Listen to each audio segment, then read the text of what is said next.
Lantas bagaimana suasana terkini di Inggris? Kami sudah terhubung dengan mahasiswi asal Indonesia yang sedang menimba ilmu dan saat ini sedang menempuh pendidikan S3-nya, Indah Permata Suryani.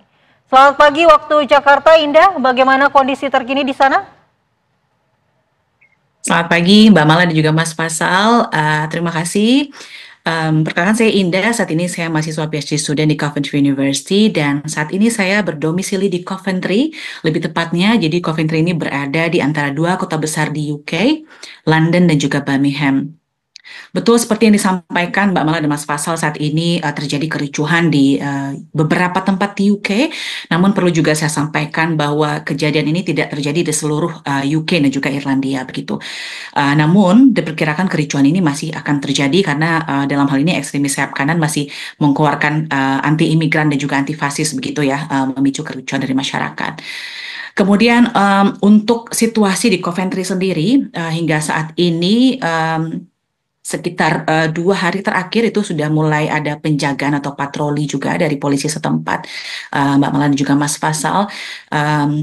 Dan waktu itu juga disampaikan bahwa wanita menggunakan hijab itu harus berhati-hati begitu ketika berada di tempat umum. Dan saat ini di City Center dan juga di kampus itu sudah mulai ada pengawalan dari polisi setempat. Begitu Mbak Mala dan juga Mas Fasal. Oke, lalu bagaimana dengan nasib para WNI di sana? Termasuk diantaranya Ya. adalah yang tengah menimba ilmu ataupun yang tengah bekerja di sana. Apakah sudah ada arahan lebih lanjut dari pemerintah Ya. Indonesia? Ya, betul Mas Fasal.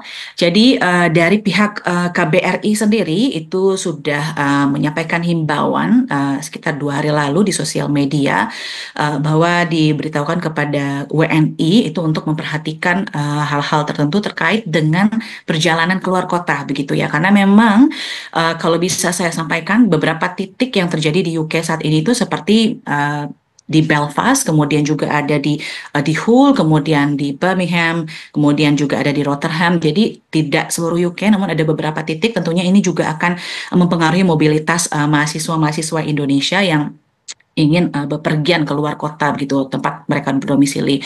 Nah, dari informasi yang disampaikan oleh KBRI sendiri, beliau menyampaikan bahwa diharapkan untuk mempertimbangkan urgensi kepergian keluar kota, kemudian mengikuti petunjuk dan juga arahan dari otoritas setempat, kemudian tentunya memantau selalu media sosial yang ada di KBRI London dan juga komunitas WNI setempat begitu Mas Mbak.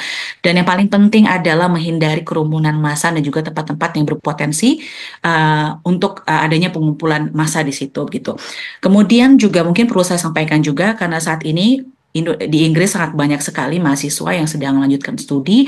Kami dari komunitas-komunitas yang ada di Inggris sendiri seperti PPI UK, kemudian Mata Garuda Britania Raya dan Irlandia, kemudian Doktrin UK, bahkan keluarga Islam di UK, kita selalu berkomunikasi dengan pihak KBRI. Kemudian saya terakhir terkomunikasi dengan Atikbud Pak Khairul Munadi, beliau menyampaikan bagaimana situasi di tempat di wilayah sendiri.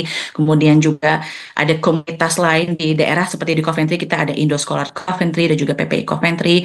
Dan komunikasi yang intens pun juga sudah dibangun begitu Mas Fasal dan juga Mbak Mala antara kami student dengan pihak KBRI di Inggris begitu. Ya Mbak Indah, lalu apakah perlakuan diskriminasi juga diterima oleh warga negara lainnya? Ya, kebetulan memang dalam 2 hari terakhir ini karena memang ada warning tidak keluar rumah, saya pun juga tidak keluar rumah dalam keramaian begitu ya Mbak Mala ya. Cuma memang di info terakhir itu yang di attack itu ada wanita menggunakan hijab terutama karena memang mengacu kepada kericuan yang terjadi. Hal ini mengarah kepada anti muslim begitu ya, kemudian Islamofobia juga mulai merebak karena adanya kesalahpahaman bahkan disinformasi yang disampaikan oleh oknum tertentu yang hal ini mengakibatkan masyarakat di Inggris pun terpicu untuk melakukan kericuhan, bahkan bahwa sebenarnya itu tidak seperti adanya ya. Mungkin tadi juga sudah sampaikan bahwa pemicu kejadian ini adalah penikaman yang terjadi kepada anak di bawah umur. Dan di Inggris sendiri ada peraturan di mana ketika anak di bawah umur atau pelaku maupun walaupun korban itu identitasnya tidak bisa disampaikan atau di-reveal begitu, sehingga hal ini digunakan oleh oknum tertentu untuk menyampaikan informasi yang salah terkait siapa pelaku dari penikaman tersebut gitu, Mbak Mala. Baik, terima kasih Mbak Indah Permatasuryani atas informasinya langsung dari Coventry, Inggris. Selamat melanjutkan aktivitasnya, Mbak. Terima kasih.